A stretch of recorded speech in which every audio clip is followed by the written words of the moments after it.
Hello. Hello. For episode 100, I think I'm going to allow you to say hello first, so look forward to that. I'm literally on the edge of my fucking seat. Yeah, unless one of the other potential guests snatches that opportunity from you, in which case you won't be able to do it, or you guys will have to do it in unison. So I we'll will see. reach through the screen and strangle them if they say hello first. And we can record that as a paranormal event, so. Oh, that's good. Ghost caught on recording. Hi everyone, welcome to Scary Talk, episode 98. This is your host, Andre, and on the other side we have... Sunny, your hostess. Yes, we are still here.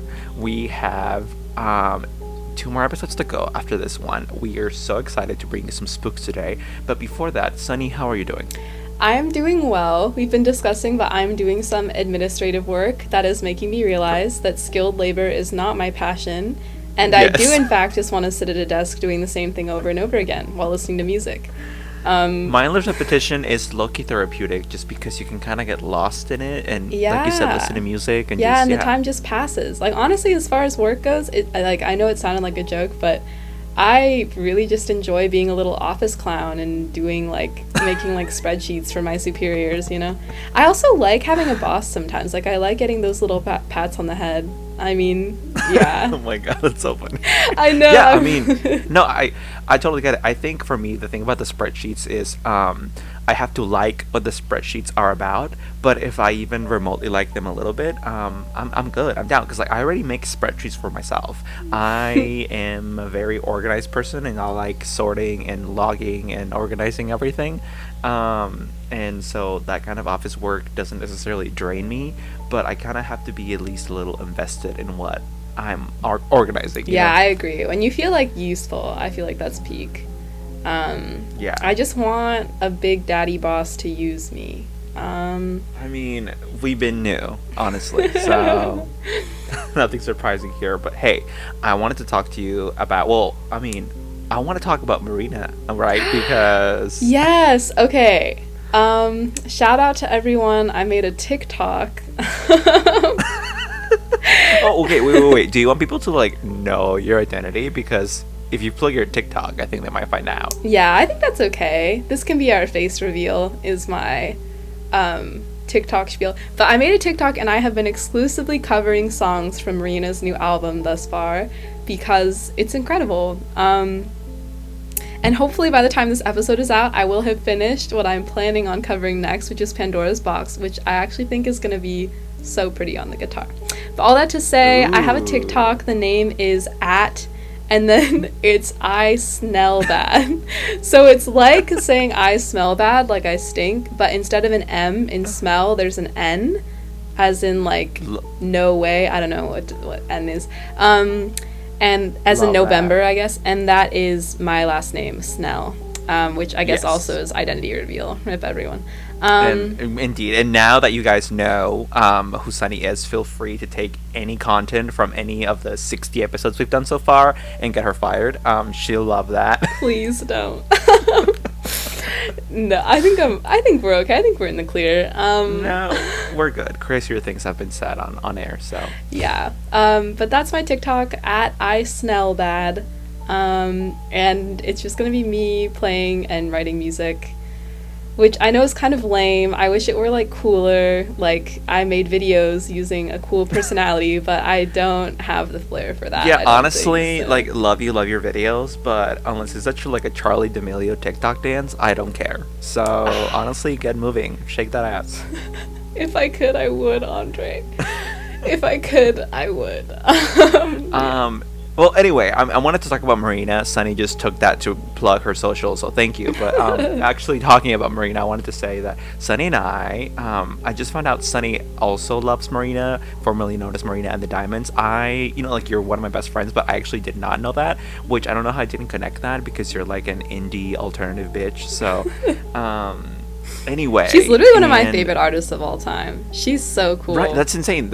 I know, you were showing me fucking Still Woozy, and you didn't think to tell me that you like Marina and the Diamonds. Anyway, So she loves Marina, and I do too. She has a new album and she has a new tour, and we're gonna go see her live early Yes, next year. So we're together when she excited. comes through to Wyoming. I Unbelievable. know. Dude, I cannot believe she's coming all the way over here. Like, you'd think LA, San Francisco, but Wyoming? I That's know. crazy. Um, anyway, everyone go stream Ancient Dreams at a Modern Land. It's a great album. And also Fruit. Fruit doesn't get enough Okay, but recognition. for real, I Ev- loved Fruit. What is wrong with people? I literally have a friend who was like who loved Marina and the Diamonds when she released the Family Jewels and Electro Heart, and then Fruit came out, and I was like, oh, you should listen to it, like back in 2015. And then I talked to her recently, like a couple weeks ago, and I was like, so like, did you ever listen to Fruit? And she was like, no, because like the album's called Fruit. Like, who calls her album that with two O's? That is so weird. And Shut her album up. probably isn't good. And I'm like, are you fucking kidding They're me? literally canceled. I don't even Like, know them yet, but they're canceled.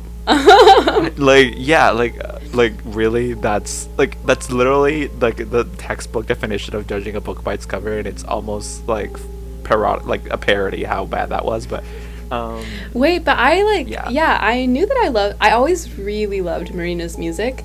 And then literally just like last week, I watched some of her interviews. Because I was like, what kind of person is she actually? And she's so cool. And it turns out Fruit was her first album that she really felt like she had creative control over. So we are Well, actual yeah, Marina stans, not just like stans of her producers, I guess. So precisely. Yes. take that as I you mean, will. she felt Mm. I mean, she felt that she had creative control because she literally did. She wrote the entire album by herself. Yeah. Yeah, With that's one insane. producer. And it's so With one, gorgeous. yeah. Yeah, it's like Can't Pin Me Down, Blue, Gold, just all Ooh, absolute Solitaire. bangers. Solitaire is very Solitaire underrated. too. Happy, an underrated ballad. Love it all. Yes. Wait, Happy is the last or the first track? I'm not sure. I would have to look it up. Because either the first or the last track is the only track that I don't vibe with off of that album. It's Immortal and Happy. One of them is the first, one of them is the last. Immortal is the last track. I like that. Happy, I don't love. But anyway, Fruit is a great album. It doesn't get the recognition it deserves. All the fucking rabid Electro Heart stands are like going around like, attacking people because they don't say Electro Heart is the best Marina album, which it is pretty good, and that's actually how I was introduced to her back in 2012. I didn't know of her before then. I didn't know of her during the Family Jewels era. And so I am grateful for that album for introducing me to her. But like, and so what?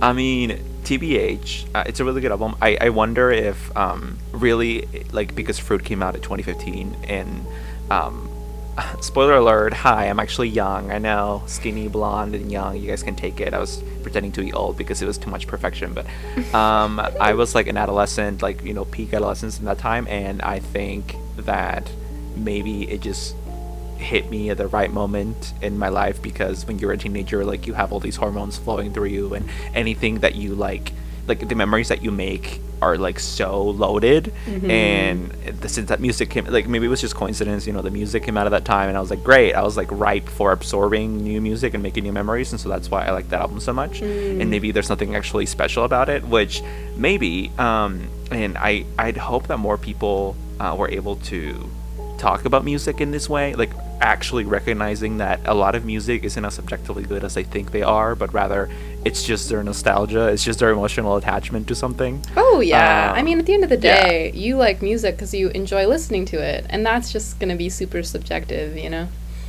Well, not even that, Sunny. What I'm saying is I think people enjoy music because it reminds them of something. I mean, I don't, maybe not everyone is like me. I know that there's like people out there that like struggle to visualize anything, and like that's a weird thing that I found out the other day. Her struggle to visualize anything in their head, but for me, I always have like a movie playing, so I visualize a lot, and so I recall memories a lot when I listen to music, and that's why I like listening to it. So my theory is everyone is like that, but maybe I'm wrong. But that's what I think, that people just like listening to music because it reminds them of a feeling or a smell or a place or a person. No, totally. I remember seeing a study that like the music that you listen to as a kid influences your music taste a lot, which wouldn't Yeah. surprise me at all. Yeah, I totally believe that. But the thing about the music that you listened to as a kid is, did your parents influence that, or was that you? That's another question that goes even before that question. That is kind of unanswerable, because like if you're talking about when you're 5 years old, like, and Oh your parents yeah. play something, Oh yeah, no. like, I feel like my mom's music taste influenced mine a lot, for sure. right, yeah, it's strange. Anyway, but at the same time, I mean, I know kids that like hate whatever their parents play, and they, like their parents love Katy Perry and they love listening to rap. So like, they're not influenced whatsoever, it seems. So I don't know. But anyway, I think people should get off their high horses a bit about like, no, this music is better than this music, which I know is funny coming from me when I just said like fruit is amazing, but again, I recognize it's probably just amazing because like it hit me at the right time. Um, anyway, that's on Marina. Everyone go stream her new album. Yeah, that's it. Now that we've properly plugged Marina, dude, okay. The other thing is, everyone please tag Marina in my TikTok. Yes, Literally, all I yes, want is for her to see in is like a for video. her. Like She I would wants the pat on the literally head die. Exactly. I want the pat on the head from like. from her boss, mommy. That's literally That's what all Sunny I want. wants. So, yeah. Okay, okay, okay. Favorite Marina song in 3, 2, 1. You can be Weeds. a robot. Oh no, I'm not a robot. I'm so sorry. What? There's another song I like called "You Can Be a Robot," Wait. but I am I not don't a think I know robot. that one. So, what's your favorite Marina song? I am not a robot. Oh, okay, got it. From the Family Jewels. I think so. Yeah. Mine's from Fruit, and it's actually a ballad. So if you thought I didn't like Happy just because it was a ballad, it's not because of that. But interesting. Anyway, okay, I want to talk about something completely different, like 180. So I just watched this YouTube video, which was insane, called "All Tomorrows: The Future of Humanity?" question mark, and it is by this channel called Alt Shift X, and it talks about a story. The story is called All Tomorrows, written and illustrated by C.M. Kosman. This guy's a writer and an illustrator. He made a thing, and then a YouTuber made an abridged version of the thing, kind of narrating this, a summary of the story and putting pictures on the screen. And the story is super interesting, and I want to hear your take on it. I mean, it'd be better if I like sent it to you, but honestly, even if I did, you might have not watched it because it's 40 minutes long. But I have the time because I am ageless and endless, so I watched it.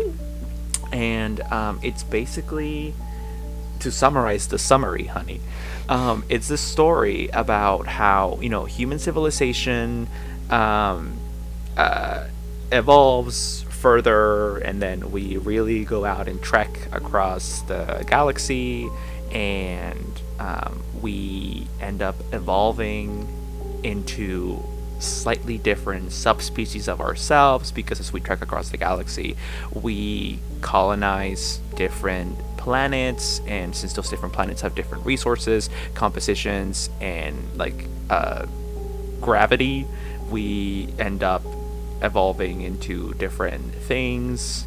But then there is this like alien species that invades basically all of the planets that these future humans have colonized, and they're called the Q, and they take these relatively still human looking future humans and turn them into like terrible, like genetically modified creatures that barely resemble humans anymore, just cause they like fucking around with species and colonizing and terrorizing other species. And they do that for 40 million years, and we end up looking fucking like insane. There's like now 100 different subspecies of humans, some of which look like rats and snakes, and it's all terrible, and it's all because of the genetic modification of this alien species that came and invaded, right? Mm-hmm. And basically, like, you have those species now. They're called the new humans, And these new humans, a lot of them after the Q leave because they're done fucking with us just cause. After 40 million years, a lot of them go extinct. And but some of them evolve into post-humans. So even these weird genetically modified, torturous, artificial evolutions end up evolving themselves naturally into even further things.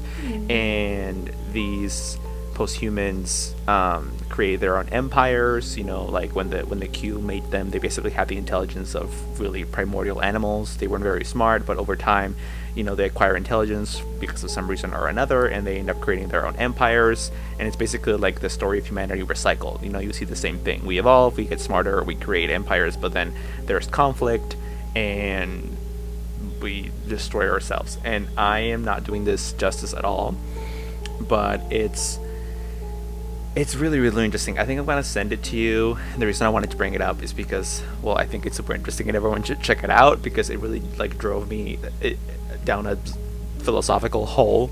Yeah, what was the name again? Yeah, it's called All Tomorrows. Tomorrows. ALL Tomorrows. Okay. A billion-year chronicle of the myriad species and mixed fortunes of man. And it's really interesting because, throughout this whole 40-minute thing, I mean, I watched the YouTube video, I didn't read the story, but throughout this whole journey, these species get more and more deformed and they rise and fall and evolve or go extinct, but in the end, they're all still related to modern human beings. And that's really interesting to see because this author really is a good illustrator and makes these terrifying illustrations. But he still finds a way to relate them to this moth-looking human motherfucker, but you can still tell there's remnants of humanity there, and it is interesting but Slice sad. vibes. Basically, but over 500 million years basically. And I guess I mean the end of the story here, which is interesting, is that it's now been 500 million years of all this evolution and invasion and whatever and torture, and a species of post-human ends up rediscovering Earth, which is such an interesting concept, that so much time could pass that Earth could become an unknown land the same way the American continent was for the Europeans. That is so funny to me that if you give anything enough time, it'll become unknown enough that you will be rediscovering it if you go back to it. You know what I mean? As if it were the first time you saw it. That is so interesting. And basically these posthumans, the posthuman species that are left, end up rehabiting Earth, and so it's a full cycle. They end up going back to Earth, even though both the humans now and the Earth are unrecognizable from what they used to be. So, yeah. Wow, interesting. I know. Thoughts, Queen? I don't know. Now I want to watch it. It's also just cool that people are putting out 40 minutes of content that interesting. We live in a wild world. Did you guys know that YouTube is free? Did you guys know that? Because the quality content that some people be putting out here is insane. Moreover, did you guys know that TikTok is free? Because TikTok also has some really good stuff. I don't know if you guys have heard of this user. It's called I Snell Bad. Interesting. He makes covers. But dude, for real, it's really good. Everyone go watch it. The All Tomorrows video from the Alt Shift X channel on YouTube. Anyway, I got paid to do that, so there we go. There's a sponsor for today. And finally, before we jump into the meat of this episode, I just want to talk about iCarly, girl. Oh yeah, the reboot, in which there are promised sexual situations, right?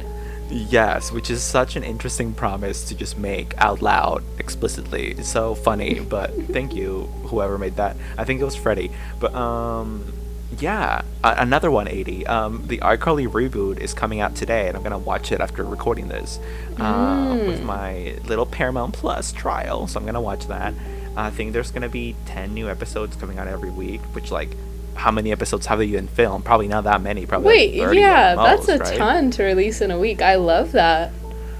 Right. So really, it probably just means that the whole season's gonna be available in like 2 weeks.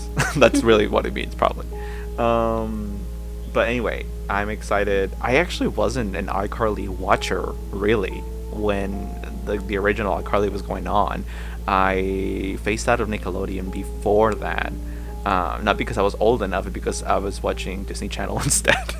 um, but yeah, and so like Victorious, I also didn't watch, even though I was also like of age, relatively. Wow, I adored both for sure. But I did like Drake and Josh a lot, and I did watch some iCarly, and it's the same humor because it's all Dan Schneider, the feet lover, and I don't know if you knew that, by the way. I don't know Oh if yeah, that didn't he turn out to landed. be a creep who Yeah, had a foot fetish? yeah, but like not creepy, and not like sexual assault creep, just like creep, and so he still gets work basically. Which Damn. like whatever. I have mixed opinions. I don't know, but yeah, iCarly reboot coming out. There's no Sam there because Jenna McCurdy like stepped out of acting some years ago because she said she was ashamed of the roles that she played. It's like, I mean, I I read guess I that get it. too. I mean, yeah, but it's like, I don't know. I loved iCarly. Lots of people did. It seems like a bummer, just in general. Not this isn't a Jeanette McCurdy app, but just in general, when people are like, "Oh, that's so cringe," or like, it's like you were a teenager acting in a teenage show. Like, you were doing great. I You know, know, you but don't have to honestly, be like, like acting in like My Lovely Bones. Not all of us can be Saoirse yeah, Ronan. Sorry, Jeanette McCurdy. like, well, two things. One, it shows that she's really not about the money, which is like interesting, but Very also true, that wasn't actually. the question anyway. So like, she was about if she was about the money, I wouldn't care. Like, I guess I'd love to see her on the show. I mean, fucking Miranda Cosgrove, decided to leave being boring to be on the show. You can sacrifice not wanting to act for a season or two. Um, but anyway, I could totally see. I saw an episode of Sam and Cat yesterday because I was curious about what that show was like. Because it seems like a fever dream that Ariana Grande was in that show. True. But Okay, that show I could see looking back on and being like, maybe you don't want to resume that character. She's valid in well, that. Mm. the thing is that I just watching this episode, I could see Jeanette McCurdy in real time feeling that way. Like I could see it in her face, like in the acting, that she didn't really want to be there, and maybe like her managers or her parent, whoever was her manager, was like, "Oh, come on, do one more job or whatever." But like she was definitely an older teen at that point, if not already in her 20s, and she was, like, oh my god, it was, yeah, I could see it in her face. So Yeah, I very get understandable. it. I get it. Yeah. Also, isn't it just wild how so many of like the biggest adult singer songwriter stars are produced by Nickelodeon or Disney? Like Ariana Grande, and then there's Demi Lovato, Miley Cyrus. Like, I don't know, it just, Selena Gomez. yeah, Britney I mean, Spears. It's just wild. no, it's not surprising to me at all because I, darling, understand the fucking, what is it, like child star to adult star, like Disney Pipeline. to Nickelodeon to Yeah. adult pipeline. Yeah, like because I've wasted too much time watching many YouTube videos about this, and no, it's not crazy because these companies have so much fucking money, like Disney and Nickelodeon, to basically pump any talented or talentless person that they wish to pump, and with enough marketing and money and maybe just a little bit of luck, they can make a star out of anyone. Now listen, controversial opinion, I'm probably gonna get like hitmen because of this, but girl, look at Selena Gomez. Just fucking look at Selena Gomez, okay? I'm not gonna say much, but I am gonna say a lot. That bitch can't sing. She can barely act. She has no stage presence. She has no like personality on talk shows, and she's the most followed person on Instagram. Any of her musical projects are always successful. She makes bank. I was gonna say I don't understand why, but now I understand why. It's because she was pumped enough at an early age, and so her first few projects were successful. And as far as her later projects, now that she's no longer part of Disney, it's because, well, the loyal following, I think, like followed her over, right, to like adulthood. So like they were already attached to her when they were kids, and they were like, they're still fans. But I think it's also because as Selena got older, she had a lot of, I guess, quote unquote tragedy happened to her. Her breakup with Justin Bieber was very publicized by the media, and Justin, and frankly herself as well.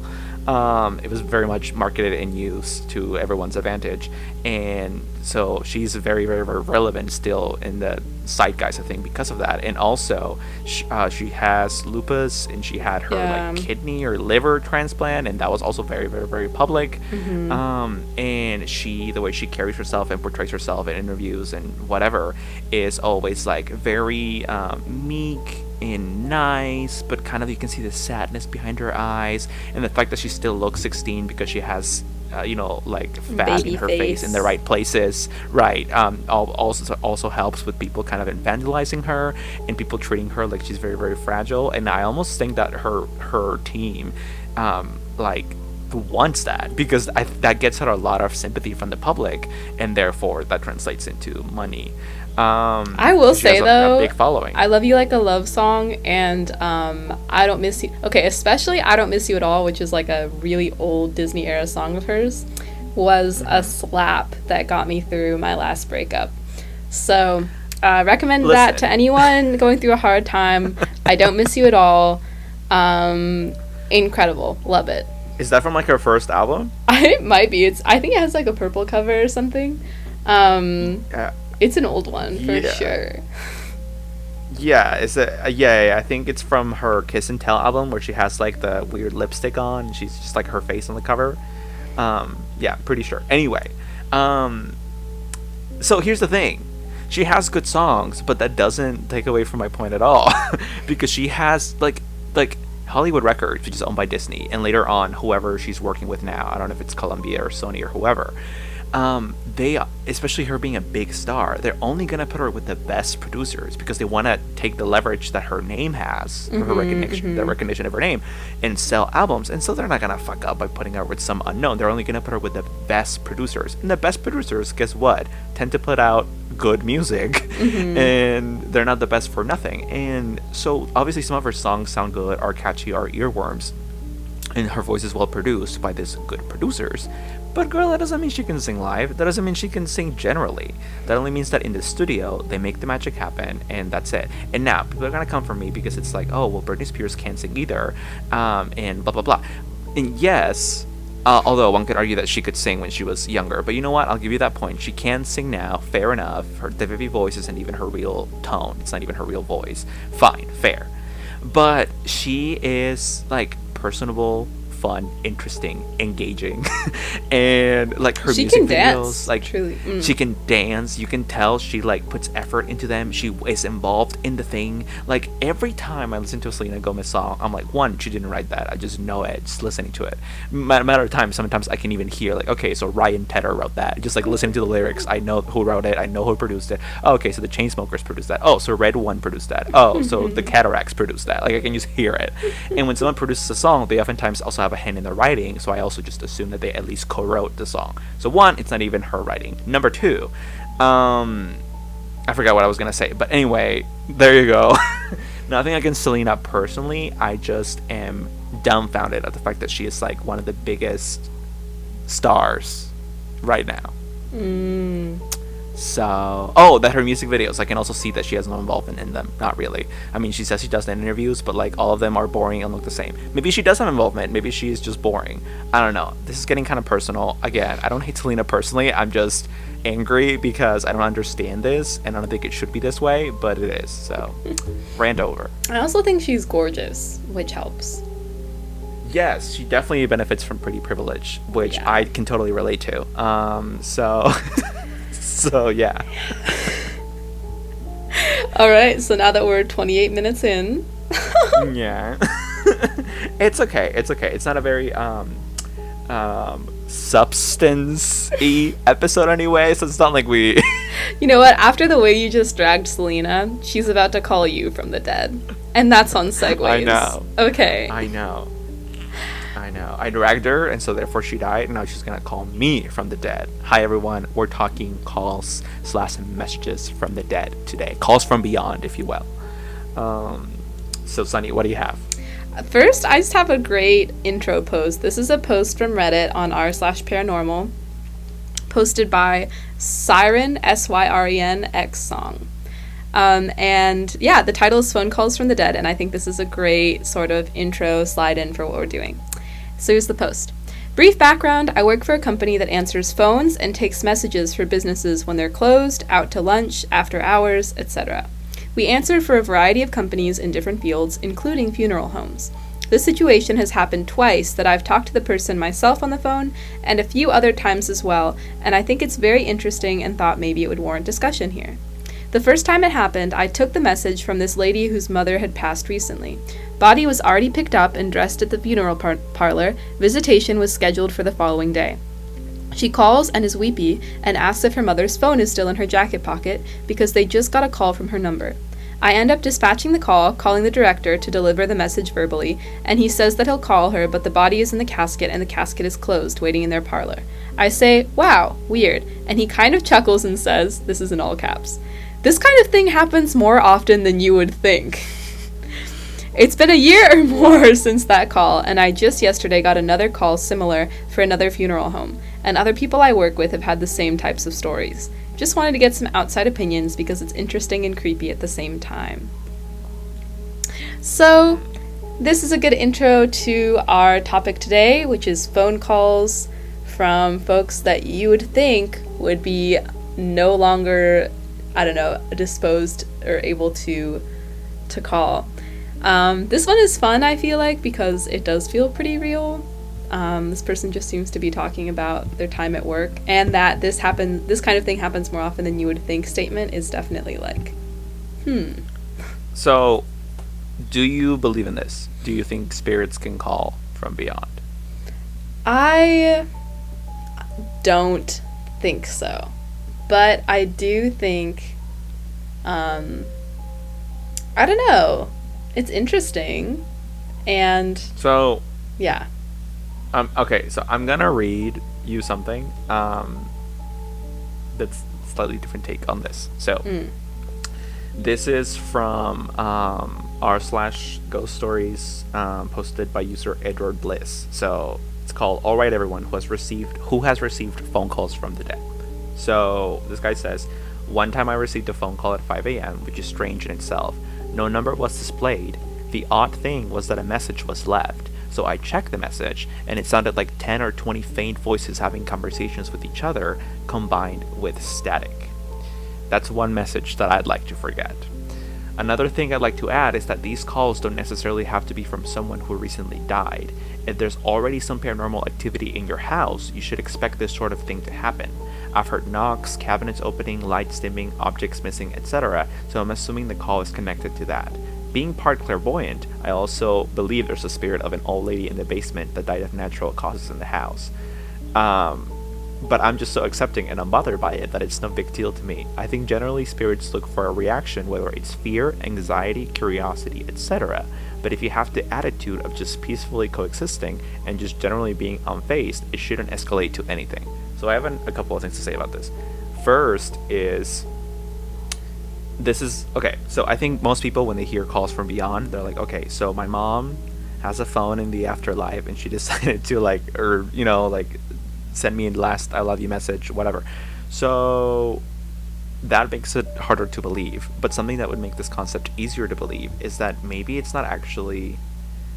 Okay, so this guy says, maybe the phone calls are just yet another manifestation of energy, the same way that lights switching on and off are, if you're in a haunted house, or fucking noises, or like the guy said, cabinets opening and closing, I don't even know how to explain this. So you remember how in a previous episode we talked about how maybe ghosts aren't real or apparitions aren't real, and remember this hiking ghost who was hitchhiking, and maybe there actually is just energy that is trapped from a tragedy that kind of just exists in a loop. So what if that energy can make phone calls is basically what I'm saying. What if it's not actually anyone from beyond, no spirits, and in a even bigger sense, what if, again, like we said in the previous episode, what if ghosts aren't even real, etc., etc.? That could be possible. I mean, it's interesting though, because a lot of these stories do have a caller ID that's a specific dead person. And I mean, I don't think it's enough. To be fair, I think a lot of these stories are stories, but I also think it's pretty possible to prank someone by calling and making your caller ID look like a certain thing. So, Yes. yeah. But like, who's pranking the family members of someone who's recently deceased just to fuck with them? Like, No, I true, guess that's if kind you're of my like a question. psycho. Right, but like even then, like, are you getting much out of it? I don't know. I don't think so. I mean, I think that's interesting. So you're kind of approaching phone calls from the dead similar to, like, you know, sounds in the night. Just like a one-off, like, manifestation of energy, so to say. Yes. I mean, frankly, overall, I think my mind over, honestly, the existence of this podcast has evolved a lot on a number of paranormal topics, and one of those is ghosts. And by ghosts, I mean literal apparitions that people can see. I think that story that I read in whatever episode that was really stayed with me. Like, it really impacted me because I was like, I had never thought of this shit like this before. And I'm really leaning nowadays towards the concept that ghosts, that apparitions aren't the actual dead person trying to communicate, but rather, especially if the apparition happens at the place where that person died, rather it's the energy that stays there after someone dies, just playing itself in a loop. I still think that, like, people go somewhere when they die, like souls go somewhere, whether reincarnation or not is a thing or whatever. Like, you know, like, existence doesn't end at death. It's just that I don't think apparitions are the person. But I think, for example, my boyfriend once told me that he had her grandma appear to him in a dream and talk to him about very, like, you know, specific things. I believe that that, like, only she could, whatever. I think that was legit. But I think if he had seen, like, an apparition Ghostbuster style in his bedroom of his grandma, I don't think that would have been his grandma, because I don't think spirits / souls, whatever you want to call them, actually have the power or ability to do that. That's way too hardcore. So I think it's your imagination or a demon. I don't think just plain human ghosts can appear to you like you know, like, clear as day. So there you go. Well, I support your theorizing and development on this matter. You're basically a paranormal scholar now. Basic girl, I better be after 100 fucking episodes. I want a degree. Yeah. So anyway, yeah, go ahead, what else you got? I have a couple more stories of, like, real people that have been recorded. The first one is from a man, Charles Peck, and this one is pretty interesting. So he died in a train crash in San Fernando Valley, California, which neither of us are very familiar with, of course. But he died there, and the crash killed 25 people. This was in 2008. So he was 49, he had a fiance and 2 adult children, and after he died in the crash, search and rescue was not able to immediately find his body. So in the 11 hours following the crash, 35 phone calls went out from his phone to his loved ones. And and then, because of all these phone calls going out, searches were guided by the phone calls. So they basically tracked his phone through the phone calls and traced his calls. So eventually they found his body in the first train car. This was 12 hours after the crash, and his phone stopped calling his loved ones an hour before they found him. So Peck's family said that they never heard the sound of his voice. All they heard was static on those calls. And they held on to the belief that he was alive in the wreckage and was just using the calls as an opportunity to, like, send encouraging words. But it is pretty, I mean, this one's a weird one. It's like, he's dead, so how do you butt dial when you're dead? Like, I guess this is 2008, so that would have been buttons rather than a touchscreen, which makes it more likely. But 35 calls to his loved ones through butt dials after dying. Like, his body shouldn't be shifting, right, after the crash. So for him to be making these separate calls, or, like, what if it was that, like his hand somehow is able to. But see, it says that he died on impact. But what if like he wasn't fully dead or something? I don't know. This one's interesting. Okay, I've heard that one before. One, I think he was fully dead. He died on impact. I do believe that. Two, I don't think the calls were accidental, because again, his body, like 35 of them or whatever, that's way too many for it to just be an accident. So I am steady on my belief about apparitions, but if I don't think these calls were accidental, and he was dead, then that means they were purposeful while he was dead. And he like specifically called this number so many times, which is a number of one of his relatives, that like I don't, maybe it can't just be random energy just doing things because a person just died there. I don't know, because that seems very intentional. Like he was trying to deliver a message, but maybe he just couldn't get through because he, quite didn't have the strength or whatever. The spirit didn't. And so maybe, again, apparitions, I'm set. But when it comes to phone calls, maybe I'm off. Maybe, I mean, if I believe a ghost, a spirit, can appear to you in a dream, why couldn't they make a phone call? I guess, like, yeah. The thing that makes phone calls so interesting is that it's so, like, it's this complex physical thing, Because when someone talks about the story of just, like, seeing a ghost or having it follow them, that's one thing. But a phone call, you have to, like, manipulate a phone or somehow manipulate, I don't know, telephone lines and stuff and signals.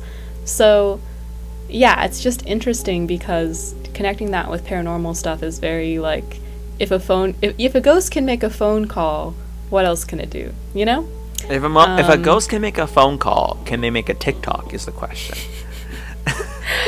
Follow me at @ISnellbad to find out. Plot twist, everyone. Sunny's been dead this whole time. This is some Sixth Sense bullshit. Anyway, yeah, my face reveals you're just gonna see videos of a guitar playing itself, so.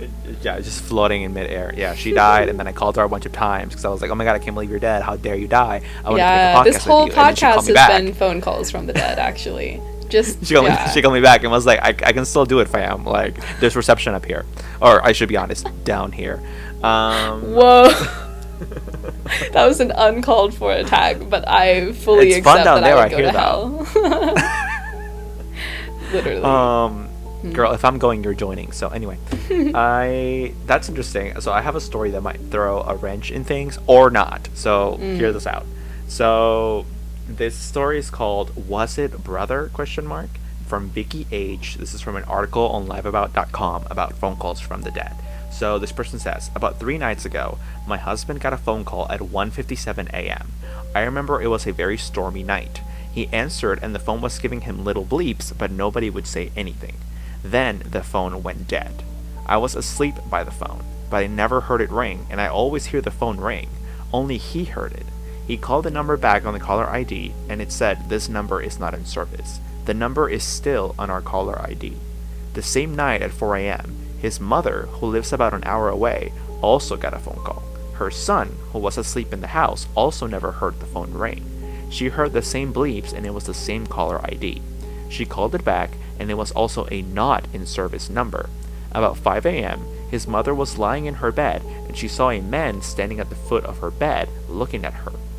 She said he was tall and thin, had dark eyes and dark clothes. He stared at her for a minute and then darted across the room and disappeared. We are very freaked out about this and cannot figure out why this happened all on the same night, and nothing like this has happened before. Why did I not hear the phone ring and my husband did the phone?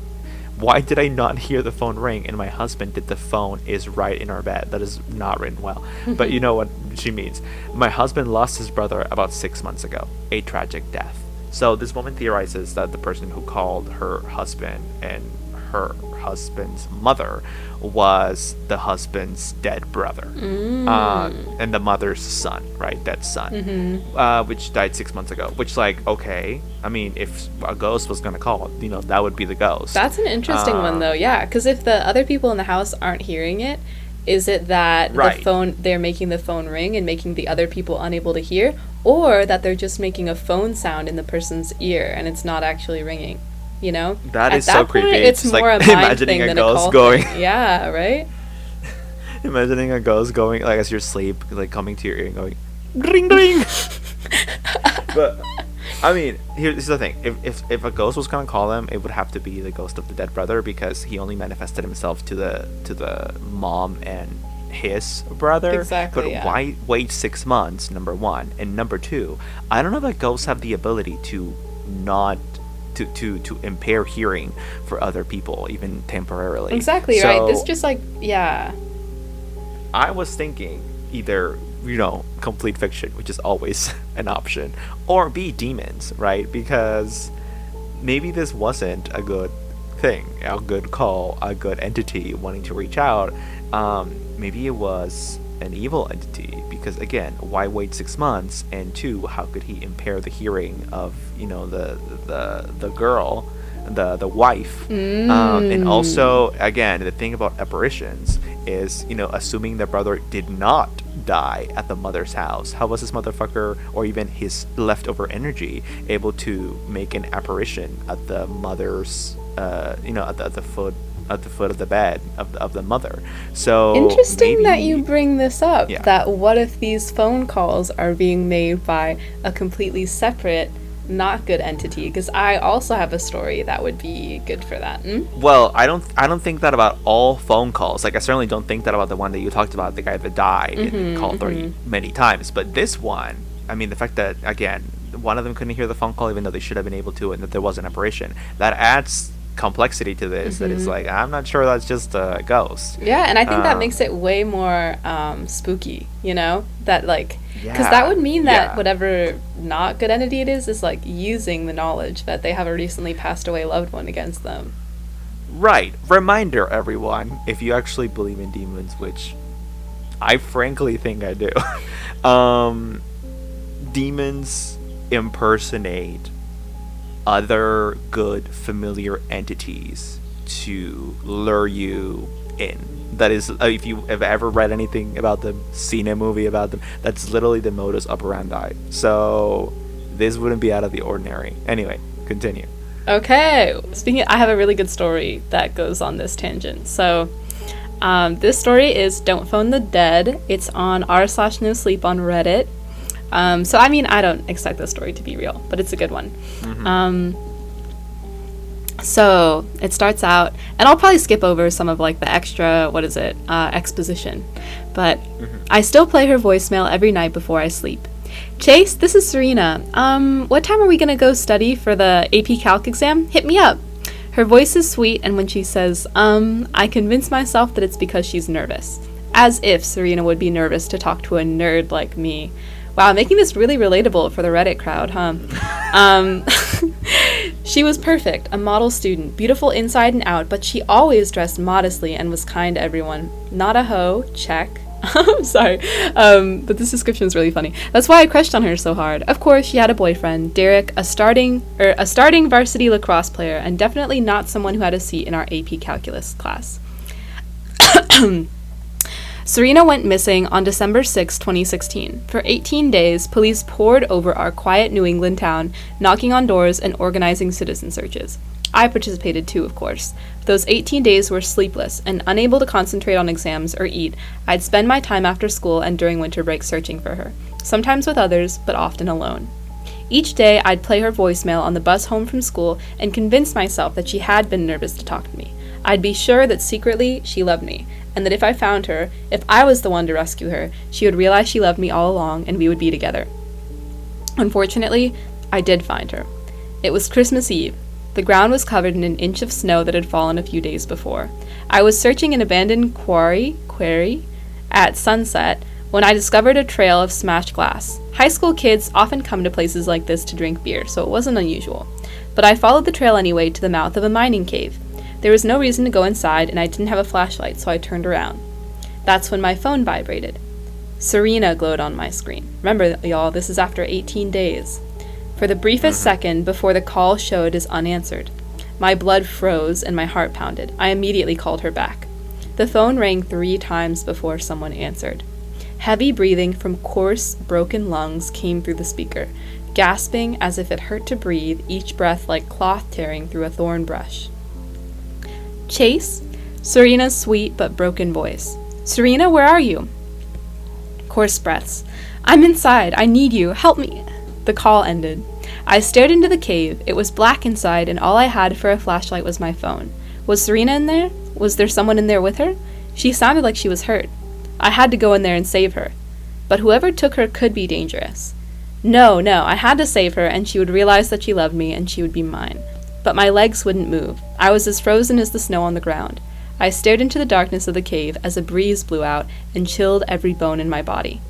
And then I heard footsteps, approaching from inside the cave, getting closer, getting faster, closer, faster. I turned around and ran, sprinted all the way home. I dashed up to my room, locked the door, and hid in the closet. Then I called the police and told them everything. A few hours later, the police were at my doorstep. They questioned me about what happened, and I gave them as detailed an account as I could. They then told me what they found. The police found Serena in the cave, her body lifeless. And though the cause of death was uncertain at the time, the police believed it to be murder, as several of her ribs were broken, and one had even punctured her lung. I was devastated and immediately broke down in tears. Had I only been braver, maybe I could have saved her. Had I been an athlete, like her boyfriend, Derek, had I been strong and confident, maybe I could have overpowered the killer and she would still be alive. Instead, I'd run home and hid in my closet, and as a result, Serena had died a horrible, brutal death. But it wasn't true. None of it. Because, the officer told me, Serena's body had decomposed to such an extent she'd been dead for a week. We have to confiscate your phone as evidence, the officer said as I sat there, confused and in tears. The person who called you could be a suspect. But I couldn't let them have my phone. Her voicemail was on my phone. That was my last remnant of her, and her giddy, nervous voice proved she loved me. I made it up, I said, the part about getting the phone call. It never happened. Now, why would you do that? The officer asked. I went inside the cave and I saw her body. It scared me so much that I ran home. I wanted to be taken seriously, so I made up the part about her calling me. My explanation made no sense, but the officer, realizing that I was in shock, didn't press me further. I asked him one final question. Did you recover any of her belongings, like her phone or anything? I can't really talk about it, but no, we didn't find anything like that on her. Nothing made sense. I went to bed and slept for 16 hours. I sat alone in my room thinking about it all. I played her voicemail and cried every time. I wanted to call her number, but pressing send was like standing before the mouth of that cave, frozen, my blood chilled to ice. Who was going to pick up? Who had I talked to yesterday? We were meant to be together. Blah, blah, blah, talking about how he loves her. I'm going to skip this. She secretly loved me, so I pressed send. The phone rang 3 times. Chase, you ran away. Her voice, the sweetest it had ever sounded. I broke down in tears. I'm sorry, Serena. Please forgive me. I forgive you, Chase. You know I've always loved you. I love you too. We can be together, Chase, forever. How? Come back to the cave at sunset, and this time don't run away. The call ended. When I tried to call her back, I got the message that her phone had been switched off or was out of service area. At sunset, I returned to the cave. There was police tape and a barricade around the mouth now. The snow on the ground was melting into a slippery slush. My phone vibrated for only a second. It was another missed call from Serena. I called her back. Chase, my love. I'm here. Good, we'll be together soon. Now just face the cave and close your eyes. What? Why? You'll hear him come for you. Let him take you, Chase. Who? He'll bring you to me and we'll be together forever. This doesn't make sense. Be brave, my love. Her voice distorted, deep and out of tune. Now close your eyes and don't open them. Even deeper now, almost inhuman. Not until you're with me. She hung up.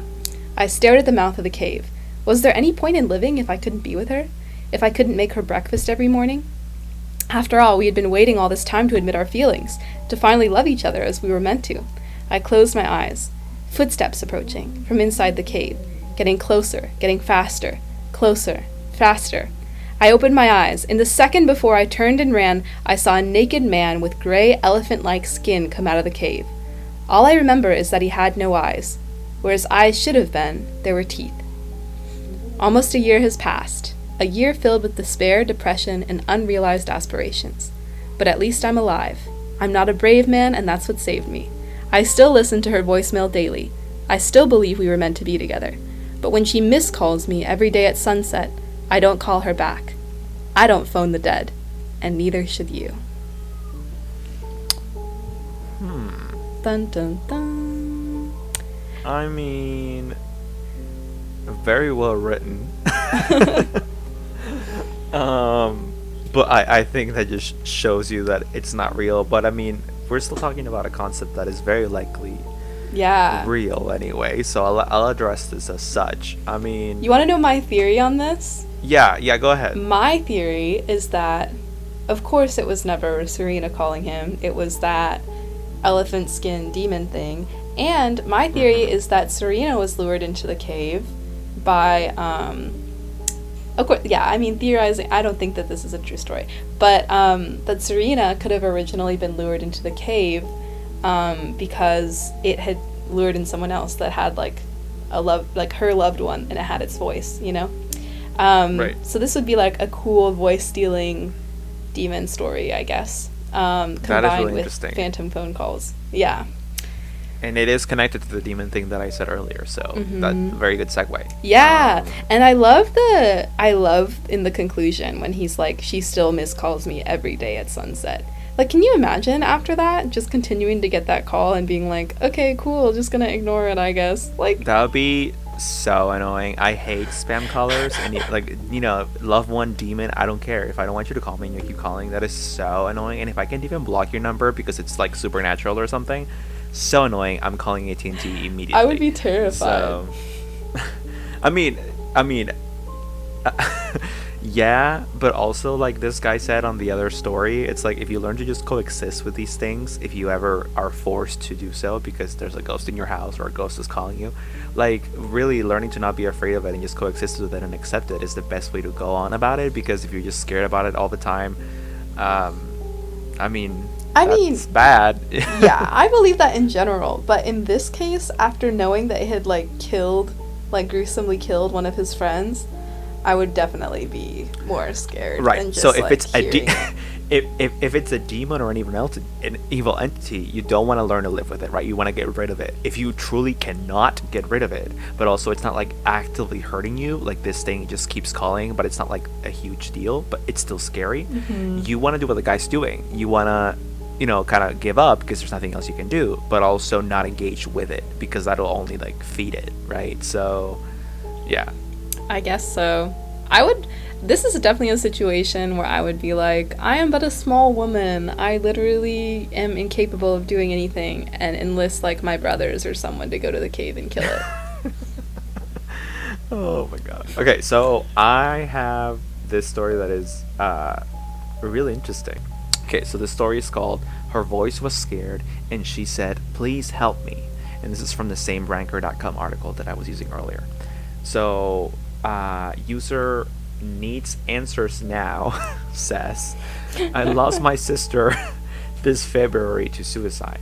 I put that in quotation marks because quote unquote suicide, because I still do not believe it was suicide for the fact that she left no explanation for anybody, and more so didn't tell me anything before it. In parentheses, being a year apart in age, we were extremely close. Now, to the event this morning that has me extremely rattled and upset. I was asleep in my bed with my girlfriend when I was waking up by my phone ringing. It woke her up too. This is how I know it wasn't just me dreaming. It was 3:37 a.m. I know this because when it rang, I looked at the screen to see what number was calling me and I saw the time. It was a private number, an unknown number. Usually, I will not answer private number calls, but being half asleep and guessing it was probably a drunk friend ringing to be picked up from somewhere, I answered. Yeah, I would never answer because like if a friend they trust me enough to just for me to be like top of their contact list, like I'm also gonna have them on my contact list in that case, so they're it's not gonna be an unknown number, so and they can leave a message. So anyway, I said hello and all I could hear was this muffled kind of static sound. No one replied, so again I said hello. No response, so I thought it was probably just a prank call and was about to hang up when I heard my name. It was clear as day and sounded 100% like my sister. I kind of froze and started to panic, and I said her name a few times, pretty much pleading it to be her. Then all I heard was, I'm sorry, I love you, please help me. The last bit is what has made me really upset and uneasy. I asked where she was then, and I heard a really loud screeching sound, then it went back to the dial tone. When it hung up, I turned to my girlfriend. She said my face was pale white. She asked why I was saying my sister's name and what was wrong, and it's then that I had a complete meltdown and I cried harder than I ever had. I didn't go back to sleep. I just sat up with my phone in my hand waiting. Today, I took the day off work just so I can be sitting with my phone all day. So that's the story. Yeah. Damn. I know. So, thoughts? I mean, taking the day off work, this person's really ready to. I guess they're invested.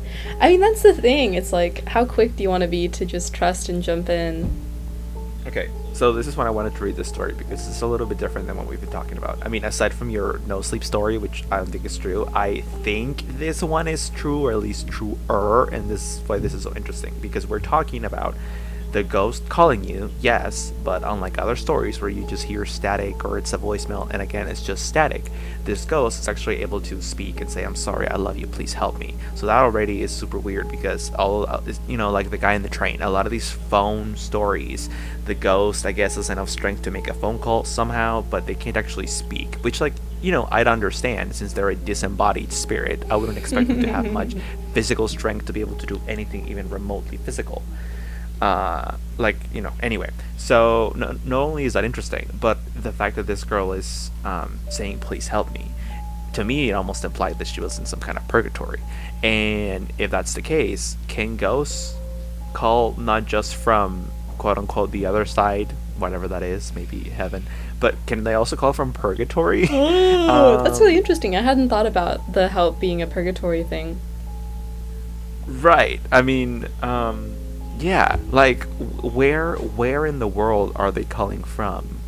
Yeah, I read a story where I'm pretty sure it was fiction, but it was about like a time leap type one of like a ghost calling for help and the person trying to give them information to prevent their death, which was interesting. Oh, but that's really interesting. Yeah.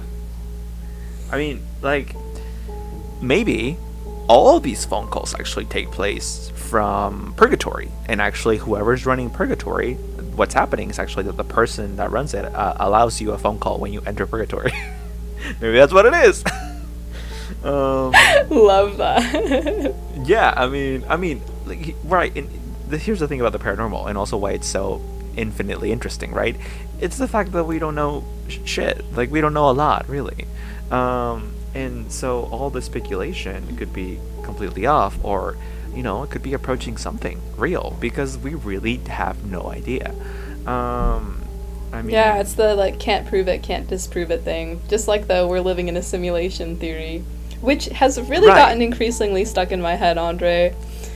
Well, be careful, because I've read about this Reddit community that had to be either shut down or privated, that was about people talking about simulation and how they think they're a part of it, that basically a lot of them became like suicidal. So because they were like, oh, if I'm part of a simulation, then my life has no meaning, yada yada. I don't know if like people just can't relate to this, but in my mind I'm like, girl, literally nothing changes. Literally nothing matters. No, like, exactly, it doesn't matter at all. I think it would be like equally if tomorrow meaningless.